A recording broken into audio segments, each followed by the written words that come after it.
Attention, Chicago Bears fans. You can't miss this. A new head coach on the horizon? Rumors are swirling, and NFL insiders fully expect a well-known offensive analyst to get an interview for the job after the recent firing. What does this mean for our team and our young quarterback?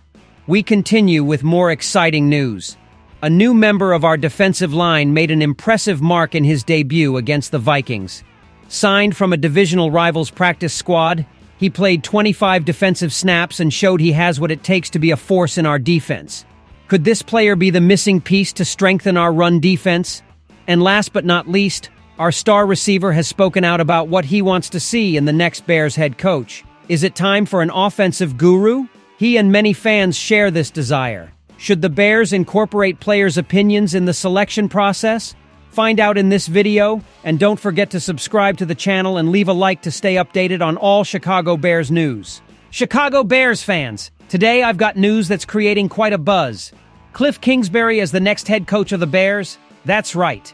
Rumors are swirling, and NFL insiders fully expect Kingsbury to get an interview for the head coach position in Chicago, following the mid-season firing of Matt Eberflus. What does this mean for our team? Let's break it down. First, let's talk about the connection between Kingsbury and our young quarterback, Caleb Williams. Kingsbury worked as a senior offensive analyst at USC during Williams' last college season. I loved being around him. He's a tremendous person, Kingsbury said about Williams. And I ask you, isn't that important? Of course it is. Having someone who already knows our quarterback could be a huge advantage. Additionally, Kingsbury has an impressive reputation, having worked with quarterbacks like Kyler Murray with the Arizona Cardinals, Patrick Mahomes and Baker Mayfield at Texas Tech, and now with rookie Jaden Daniels in Washington. Doesn't that give you confidence? I think it does. Kingsbury's experience and track record with young quarterbacks is something we can't ignore. But not everything is rosy. Williams has had a tough season, being sacked 58 times so far this year. 58 times. That's like being in 3 car accidents in a month, according to Williams himself. Can Kingsbury build a stronger offensive line and protect our quarterback? I tell you this, it's one of the biggest questions.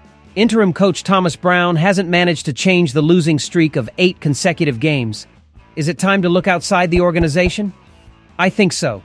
The current offensive situation is unsustainable, and we need someone who can build a stronger environment for Williams in his second NFL season. In Washington, Kingsbury has had his ups and downs, but if he manages to take the Commanders to the playoffs in Daniel's first season, his candidacy for Chicago could be even stronger. Can he shake off the reputation that his offenses decline in the second half of the season? That remains to be seen, but the next 3 weeks will be crucial. Now, I leave you with a powerful question. Do you think Cliff Kingsbury is the answer to the Bears' problems and can take Caleb Williams and the team to a new level? I've got news that could be the ray of hope we need in our defense. On Monday night, although we suffered a tough loss against the Minnesota Vikings, there was a flash of brilliance in our defensive front. Who's responsible? None other than Jonathan Ford, the new member of our defensive line. Last week, the Bears signed Ford from the Green Bay Packers practice squad, and they wasted no time putting him to work. In his debut against the Vikings, Ford played 25 defensive snaps, rotating on the interior of the line, and boy did he make an impact. At 6'5" and 338 pounds, Ford has the exact size the Bears needed to fill the void left by Andrew Billings' injury, who was our main run stuffer. In those 25 snaps, the Vikings attempted to run the ball 13 times, and on 4 of those plays, they were stopped. Ford finished the game with 4 tackles and 1 tackle for loss, showing he has what it takes to be a force in our defense. Is this a coincidence? I tell you, it's not. Even on Aaron Jones's touchdown run, the Vikings ran to the opposite side of Ford. That shows the respect he already commands. Before joining the Bears, Ford, a 7th-round pick in the 2022 NFL Draft, had only played in the preseason and had never registered a defensive snap in the regular season. What a change of scenery for him, and what an opportunity for us. According to Pro Football Focus, Ford earned the 2nd highest defensive grade on the team with a 72.5.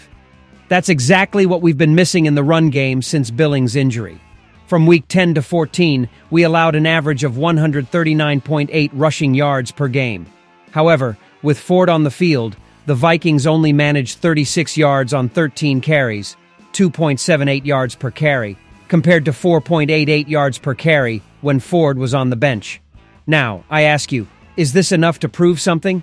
Maybe it's a small sample size, but I think it's worth giving Ford more opportunities in the next 3 games.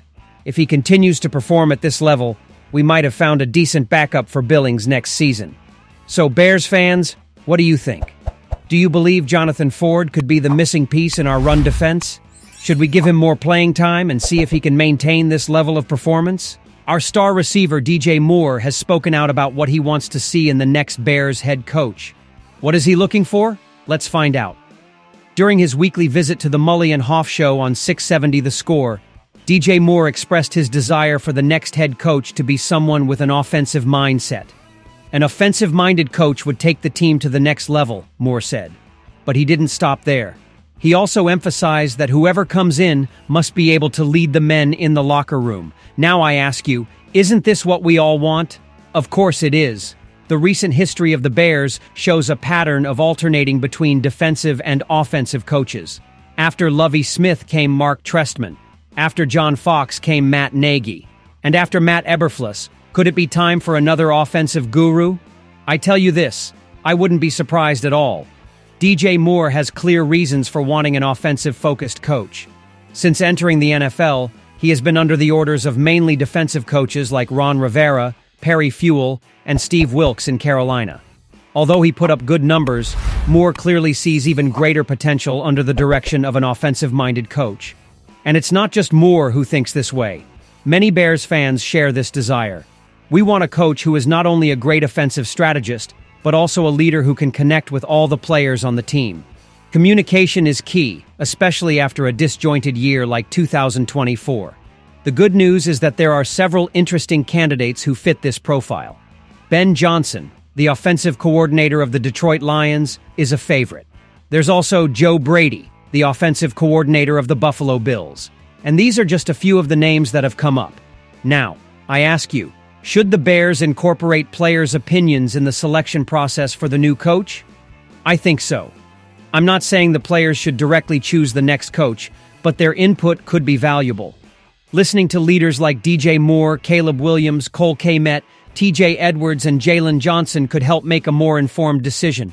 In summary, DJ Moore wants what any sensible Bears fan wants, an offensive-minded coach who is also a great communicator and leader. Do you agree? Who do you think should be the next head coach of the Bears? Chicago Bears fans, do you think Cliff Kingsbury is the solution the Bears need to take Caleb Williams and the team to a new level? Can his style of play revolutionize our offense? Also, what do you think about Jonathan Ford? Could he be the key piece our run defense needed? Should we give him more time on the field to see if he can maintain this impressive level of performance? And finally, do you think the Bears should involve players in the selection of the new coach?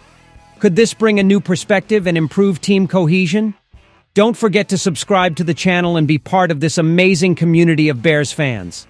Together, we are a family that shares a passion for our team. Leave your comments and subscribe so you don't miss any news. Go Bears! See you in the next video.